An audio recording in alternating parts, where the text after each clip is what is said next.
دنوں میں ایسے فیصلے کیے ہیں کہ عقل دنگ رہتی ہے۔ ایک واقعہ یہ ہوا کہ آپ شکار کے لیے نکلے، سپاہ ساتھ میں تھی، فوج ساتھ میں تھی۔ ایک بوڑھی عورت روتے ہوئے آئی اور آنے کے بعد کہتی ہے، اے بادشاہ، کیونکہ اب تک لوگ انہیں بادشاہی کی حیثیت سے جانتے ہیں، اے بادشاہ، تیرے ایک سپاہی نے میرا دہی کھا لیا ہے اور ظلمن کھایا، قیمت نہیں دی، اس لیے میں شکایت تیرے پاس لے کر آئی ہوں۔ جانتی ہوں کہ تو بڑا عادل ہے، عدل والا ہے، انصاف والا ہے۔ اس وقت آپ نے فرمایا، یہ میری جتنی فوج کھڑی ہے ان میں سے کوئی ہے؟ کہ نہیں، ان میں سے کوئی نہیں ہے۔ دور سے ایک آدمی آتا ہوا نظر آیا شکار لے کر۔ وہ بڑھیا نے کہا، وہ جو آ رہا ہے نا وہی ہے، اسی نے میری دہی چھین کر کھائی ہے اور مجھ پہ ظلم کیا ہے۔ آپ نے کہا، تم نے اس بڑھیا کی دہی کھائی؟ اس نے کہا، نہیں، میں نے تو نہیں کھائی۔ جھوٹ بول دیا اس نے، میں نے نہیں کھائی۔ فرمایا، بڑی بھی، تیرے پاس کوئی گواہ ہے، کوئی شاہد ہے کہ کوئی گواہی دے سکے کہ اس نے تیری دہی کھائی؟ کہ میرے پاس کوئی گواہ نہیں، کوئی شاہد نہیں، اللہ کے سوا اس بات کو کون جانتا ہے؟ فرمایا، رک، ابھی میں انصاف کرتا ہوں، اور انصاف میں حکمت سے کرتا ہوں۔ میرے اللہ نے مجھے ایسی حکمتیں سکھائی ہے کہ میں اس کے ذریعے سے ابھی معلوم کر لوں گا کہ دہی اس نے کھائی کہ نہیں کھائی، کیونکہ دہی اگر کھائی ہے تو زیادہ وقت گزرا نہیں۔ آپ نے لوگوں کو مکھیاں پکڑنے کا حکم دیا، چند مکھیاں پکڑی گئی اور اس کو حکم فرمایا، تو مکھی کھائے گا۔ اس کو مکھی کھلایا، جیسے ہی مکھی حلق کے اندر پہنچی تو مکھیاں کھانے کے بعد انسان کو الٹی ہوتی ہے۔ اس نے مکھیاں جب کھائی تو الٹی ہوئی، چونکہ دہی ابھی ہضم نہیں ہوا تھا۔ جب وہ کہہ کرنے لگا تو اس میں دہی نکلنے لگی۔ آپ نے کہا، جھوٹ بولتا ہے۔ اس کا گھوڑا لیا، گھوڑے کی زین وغیرہ لی اور کہا، بڑھیا، یہ تیرا دہی کا بدلہ لے جائے، یہ تیرے پاس ہے۔ اور اس کو کہا، آج کے بعد تو میری فوج میں رہنے کے قابل نہیں ہے، اور اس کو خارج کر دیا۔ ایک مرتبہ ایک سفر کے درمیان، آپ جنگ پر جا رہے تھے، ایک سفر کے درمیان ایک مرد درویش آیا اور اس نے کہا، اے بادشاہ اشرف، تیرے سپاہیوں میں سے کسی نے میری کچھ رقم چوری کر لی ہے۔ آپ نے کہا، اتنے سارے ہیں، کس نے چوری کی ہے بتاؤ؟ کہا، مجھے کچھ نہیں پتا، میں سو رہا تھا اور میرے پیسے چوری ہو گئے۔ تو مخدوم پاک نے فرمایا، ابھی میں اس کا فیصلہ کروں گا، اور ایک ایک کو بلایا اور بلانے کے بعد اس کے سینے پہ ہاتھ رکھا۔ پتا ہے، اللہ اکبر، لوگ کہتے ہیں سائیکولوجی سائیکولوجی سائیکولوجی، ارے خاک تمہاری سائیکولوجی، اللہ کا ولی جتنا سائیکولوجی جانتا ہے دنیا کا کوئی انسان جان ہی نہیں سکتا۔ اللہ اکبر، لوگ جو ہے چہرے دیکھ کر کبھی کبھی بدگمان ہوتے ہیں، لیکن ولی چہرہ بھی پڑتا ہے، دل بھی پڑتا ہے۔ آپ ایک ایک کو بلاتے رہے، سینے پہ ہاتھ رکھ کر کے چیک کرتے رہے۔ جو مجرم نہیں تھا وہ تو یوں ہی ہٹتا چلا گیا، کیونکہ جو مجرم نہیں ہوگا وہ بے خوف ہوگا، تو جو مجرم نہیں تھا وہ ہٹتا چلا گیا۔ جب مجرم کی باری آئی تو اس کا دل دھک دھک کرنے لگا۔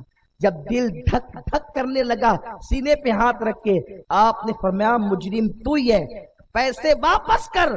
جب اس کو ٹارچر کیا گیا تو اس کے پاس پیسے نکلے، 1 درہم کم تھا، باقی سارے پیسے نکلے۔ تو لوگوں نے پوچھا، او بادشاہ اشرف، یہ تو بتا کہ آپ نے سینے پہ ہاتھ رکھ کے کیسے پتا کیا کہ اسی کے پاس پیسے کا؟ یہ مجرم تھا، اور جو مجرم ہوتا ہے وہ ڈرتا ہے۔ تو جب اس کا دل دھک دھک کرنے لگا تو میں جان گیا، جب اس کا دل تیزی کے ساتھ بولنے لگا تو میں جان گیا کہ یہی مجرم ہے۔ میرے آقا صلی اللہ علیہ وسلم کے دیوانوں، یہ تو بادشاہت کے زمانے کے فیصلے ہیں۔ اللہ اکبر۔ اور ان دنوں حضرت مخدوم اشرف جہانگیر سمنانی جب تخت پر جلوہ گر تھے اور خلق خدا کا یوں انصاف کرتے تھے، تو اللہ اکبر، ان کو باطنی تعلیم دینے کے لیے حضرت سیدنا خضر علیہ السلام تشریف لاتے تھے۔ حضرت خضر نے آپ کو باطنی طور پر جو ہے وہ تعلیم دی ہے، اور اتنا ہی نہیں، اس لیے کہ اگر کوئی بندہ کسی پیر سے پہلے مرید ہو جاتا جاتا ہے تو اس کی تربیت پیر کرتا ہے، اور جو مرید نہیں ہو پاتا تو اس کی تربیت حضرت خضر کرتے ہیں اور حضرت اویس کرنی کرتے ہیں۔ اسی لیے حضرت مخدوم اشرف اولیاء میں اس ولی کا نام ہے جس کی باطنی تربیت کرنے کا معاملہ حضرت خضر کے ہاتھ میں تھا اور حضرت اویس کرنی کے ہاتھ میں تھا۔ لوگ کہیں گے یہ کیسے ہو سکتا ہے؟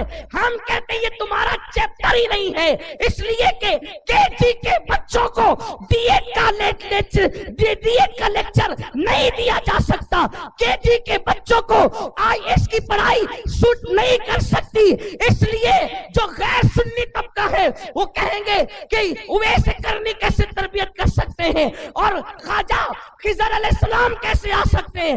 ہم کہتے ہیں یہ تمہارا ٹاپک ہی نہیں ہے، یہ تو عوام میں ہم صرف بتا دیتے ہیں، ورنہ حقیقت یہ ہے جب اسلام میں تم قدم رکھو گے تو تمہیں پتا چلے گا کہ خضر بھی تربیت کرتے ہیں، اویس قرنی بھی تربیت کرتے ہیں، کیونکہ ولی کی روح اللہ اکبر فیضان پہنچاتی ہے۔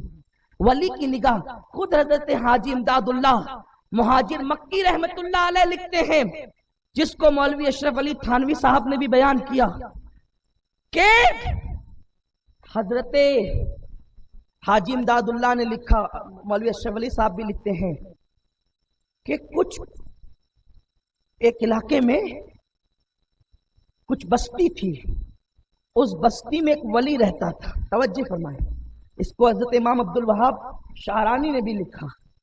ایک بستی تھی، اس بستی میں ایک ولی رہتا تھا، اور وہ ولی ایک مرتبہ جو ہے وہ اپنے مریدین کو ہر دن کی طرح درس دے رہے تھے، وہ کتا آ کر کے وہاں بیٹھ گیا۔ کون بیٹھا؟ کتا آ کر کے بیٹھ گیا۔ وہ ولیوں کی محفل میں جہاں واعظ و نصیحت ہو رہی تھی، روز ہوتی تھی، اس دن آ کے کتا بیٹھ گیا اور وہ غور سے اللہ والوں کی باتیں سننے لگا۔ تو حاجی امداد اللہ مہاجر مکی لکھتے ہیں اور امام عبد الوہاب شعرانی لکھتے ہیں، مولوی اشرف علی تھانوی صاحب لکھتے ہیں کہ اس ولی کی چوکھٹ پر واعظ و نصیحت سننے کے لیے کتا ادب سے بیٹھا۔ اس ولی کو یہ ادا اتنی پسند آ گئی، یہ تینوں کتاب کا نچوڑ عرض کر رہے ہیں، اس ولی کو کتے کی ادا اتنی پسند آ گئی کہ اس ولی نے نظر بھر کر کتے کو دیکھ لیا۔ تو نظر بھر کر کتے کو دیکھا تو اس دن کے بعد سے اس کتے کی یہ شان ہو گئی کہ محلے کے سارے کتے جمع ہو کر کے آتے اور اس کتے کا چہرہ تکتے۔ نادان تو ولی کو سمجھتا کیا ہے؟ کتے پر نظر پڑ جائے تو کتے کو کتوں میں محترم بنا دیتا ہے، کتے کو کتوں میں محترم بنا دیتا ہے، اور اگر ولی کی نظر پڑ جائے تو انسان میں انسانوں کو محترم بنا دیتا ہے۔ لیکن کوئی آ کر ادب سے بیٹھے تو صحیح، جب ادب ہی نہیں معلوم ہے، نہ نبی کا، نہ ولی کا، نہ خدا کا، نہ ماں باپ کا، نہ پڑوسی کا، نہ احباب کا، تو کیا ملے گا؟ جو ملتا ہے ادب سے ملتا ہے۔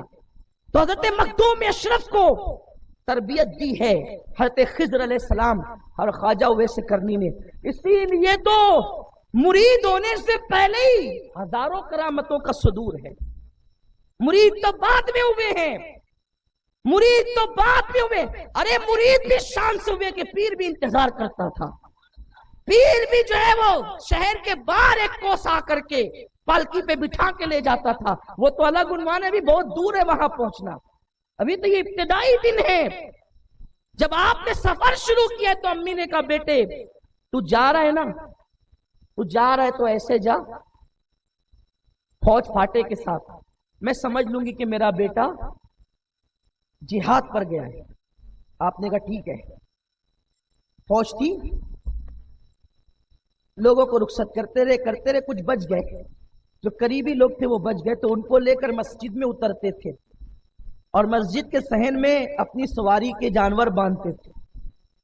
دو مولوی لوگ، یعنی ایک مولوی وہ ہوتا ہے جو پڑھتا ہے کتاب اور اس کو کسی اللہ والے کی نظر بھی ملتی ہے، یعنی کسی پیر کا فیضان بھی ملتا ہے، تو وہ نہیں بگڑتا مولوی، وہ مولانا روم بن جاتا ہے، وہ امام احمد رضا بن جاتا ہے، وہ حضرت شیخ سعدی شیرازی بن جاتا ہے نا۔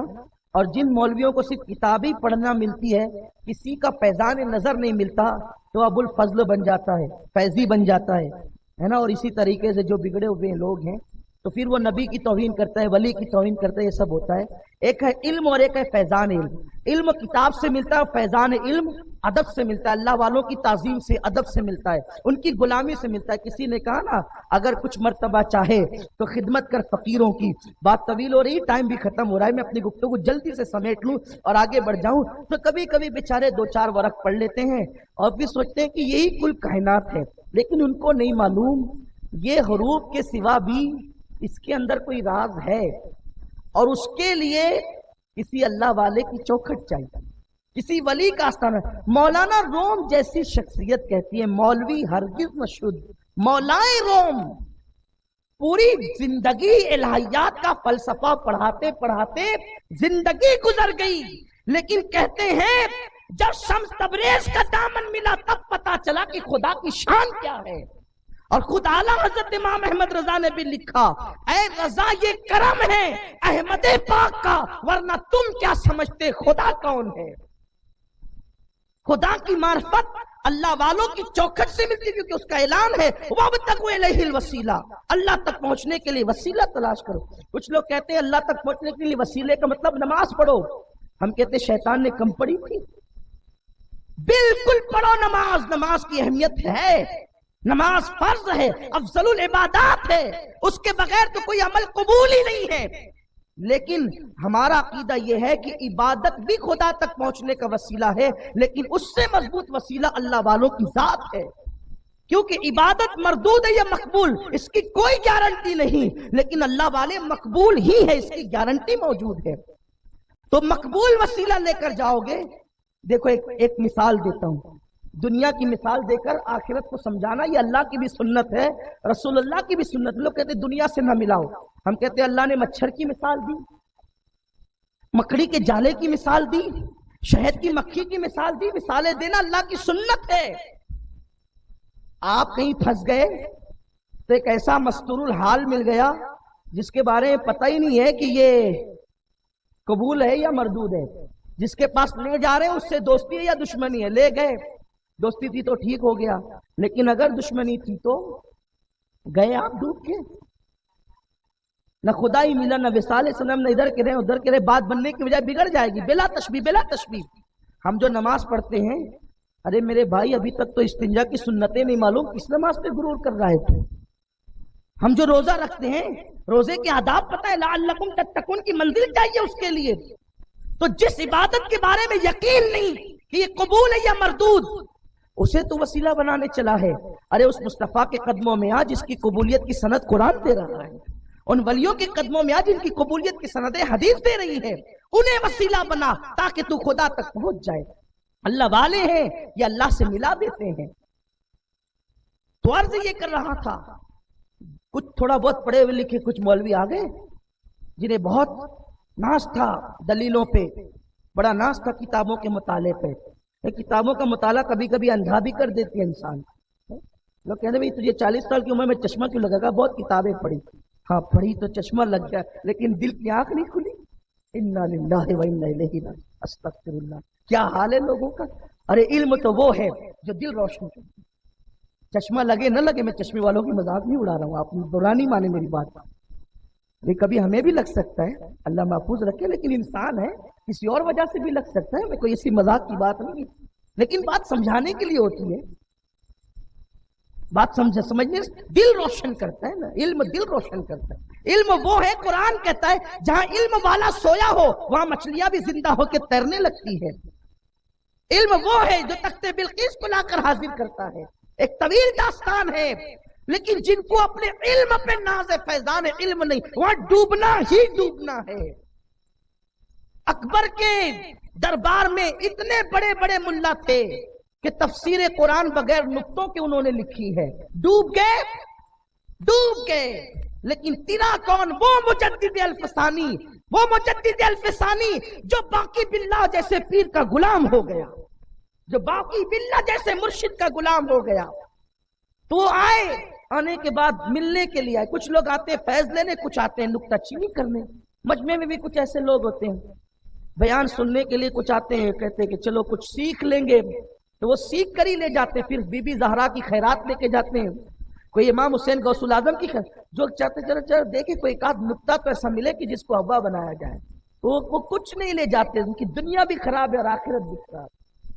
بہت آتے ہیں میری محفل میں، تو خاص طور پہ آتے ہیں، میری کیا محفل، یہ تو آقاؤں کی محفل ہے، اس محفل کا تو میں خادم ہوتا ہوں، بہت آتے ہیں، لیکن ان سے کہتا ہوں نیت اچھی لاؤ گے تو خدا کی قسم زہرا کی خیرات لے کر جاؤ، آؤ در زہرا پر پھیلائے ہوئے دامن، نسلیں ہیں کریموں کی، لجپال گھرانہ ہے، جن آقاؤں کا ذکر ہو رہا ہے یہ ان لوگوں کی محفل ہے۔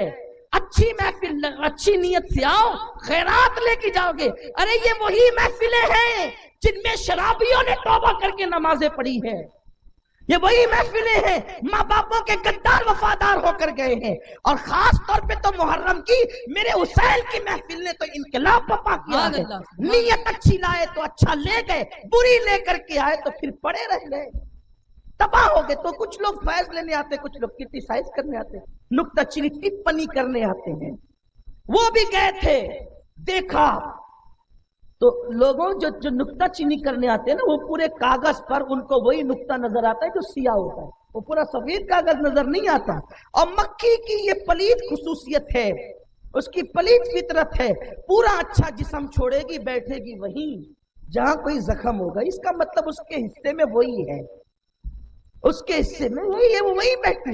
انہوں نے بھی دونوں نے دیکھا، میرے مخدوم کا خوبصورت چہرہ نہ دکھا انہیں، اتنے خوبصورت تھے مخدوم اشرف کہ داڑھی بھی حسن کی وجہ سے لال لال نکلی تھی، اور پان کثرت سے کھانے کی وجہ سے ہونٹ بھی لال لال رہتے تھے، بڑا حسن جمال تھا۔ ارے جب نبی کا شہزادہ ہو، حسین پاک کی اولاد ہو، تو پھر حسن کیسا ہوگا، بڑے خوبصورت تھے۔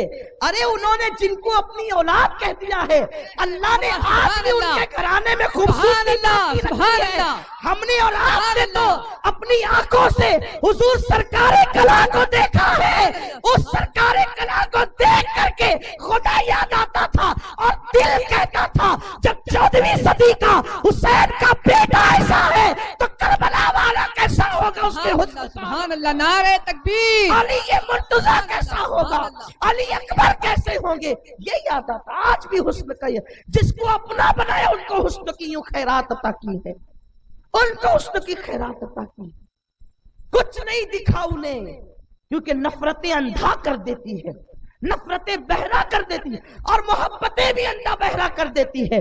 نفرتوں میں عیب ہی عیب دکھتے، خوبی نہیں دکھتی، اور محبتوں میں خوبی ہی خوبی دکھتی، عیب نہیں دکھتے۔ محبت والے بنو لوگوں، تمہیں جو نفرتیں نظر آ رہی ہے نا، جس رنگ کا چشمہ لگاؤ گے دنیا ویسے دکھے گی، نکالو نفرتوں کے چشمے، عشق کا چشمہ لگاؤ، ہر جگہ تمہیں اپنا محبوب ہی نظر آئے، محبت والی نظر آئیں گے۔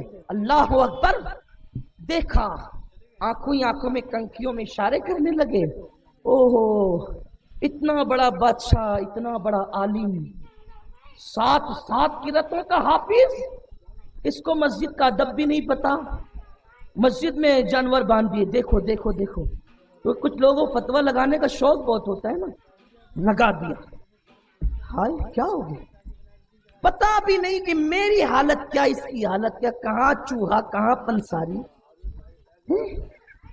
کہاں علم ہوتا ہے، یہ الگ بات ہے، خاموش کھڑے رہتے ہیں، پھر بھی جو لوگ بڑے ہیں وہ بڑے رہتے ہیں، اور ایسے درویشوں سے ملتا ہے ہمارا شجرہ، کن کا، ہمارا شجرہ، 40 باپ تک کے شجرہ گناتے ہیں، ہاں یعنی کہ باپ 40 نہیں ہوتے، باپ کا باپ، باپ کا باپ، باپ کا باپ، ایسے درویشوں سے ملتا ہے ہمارا شجرہ، جن کے قدموں میں کئی تاج پڑے رہتے ہیں، ہاں جن کے یہاں شجرے نہیں، انہیں شجروں سے بڑی نفرت ہے، بے شجروں کو شجر نکال کے کہا دیکھو دیکھو، یہ تو مسجد کا ادب نہیں جانتے۔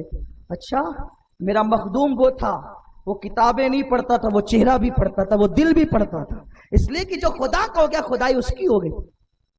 آپ نے گھوڑے پہ توجہ کی تو گھوڑا ہن آیا، آپ نے خادم سے کہا دیکھو وہ کہہ رہا ہے نا کہ مجھے پیشاب لگی ہے، جا باہر لے جا اس کو، باہر جیسے لے کر کے گیا اس نے پیشاب کرنا شروع کیا، اس کو لا کر کے باندھا، اب تو وہ بالکل سٹ تھا، کوئی جانے منہ میں زبان نہیں بلکہ جسم میں جان نہیں. حالت خراب ہو گئی کہ ہم تو وہاں قدوری ہی پڑھتے رہے, ہم تو وہاں جو ہے وہ فالا فالا فالا اور فائلاتن کی گردان کرتے رہے, فویلا فالا کرتے رہے, اسی میں زندگی گزر گئی. لیکن یہاں تو گھوڑوں کو بھی ادب بتایا جا رہا ہے.